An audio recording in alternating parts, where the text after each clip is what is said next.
इस्लामाबाद में SCO इजलास की तैयारियां जारी। वज़ीर-ए-आज़म शहबाज शरीफ का इंतजामात का जायजा लेने के लिए जिन्ना कन्वेंशन सेंटर का दौरा। चेयरमैन CDA और वज़ारत ख़ारजा के हुकाम ने ब्रीफिंग थी।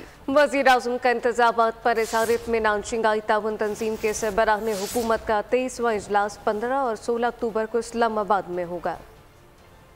SCO समिट की बहार, पाकिस्तान मेजबानी करने को तैयार। 8 ममालिक की आला शख्सियात की होगी आमद। भारतीय वज़ीर ख़ारजा भी कॉन्फ्रेंस में शिरकत करेंगे। शहर इक़्तिदार की रेड जोन शाहराहें और सरकारी इमारतें सज गयीं। पार्लियामेंट हाउस भी गुलाबी रंग में रंग गया। डी चौक को भी बरक़ी कमकमों से सजा दिया गया। तैयारियों को आखिरी शक्ल देने के लिए फुल ड्रेस रिहर्सल भी की गयी। वज़ीर-ए-आज़म की जिन्ना कन्वेंशन सेंटर आमद, इंतजामात का जायजा लिया। शहबाज शरीफ को चेयरमैन CDA और वज़ारत ख़ारजा के हुक्काम की ब्रीफिंग। इसहाक़दार, एहसन इकबाल, अता तारड़ और मुताल्लिका आला हुकाम भी वज़ीर-ए-आज़म के हमरा मौजूद थे। वज़ीर-ए-आज़म ने इंतजामात पर इत्मीनान का इजहार किया। सरबराही इजलास के बाइस 14 से 16 अक्टूबर तक इस्लामाबाद में आम तातील होगी। सिक्योरिटी इंतजामात पाक फौज के सुपुर्द किए गए हैं। VIP मूवमेंट के मौके पर ट्रैफिक डाइवर्जन प्लान मुरत्तब। 14, 15 और 16 अक्टूबर के दौरान इस्लामाबाद में हर किस्म की हैवी ट्रैफिक का दाखिला बंद रहेगा।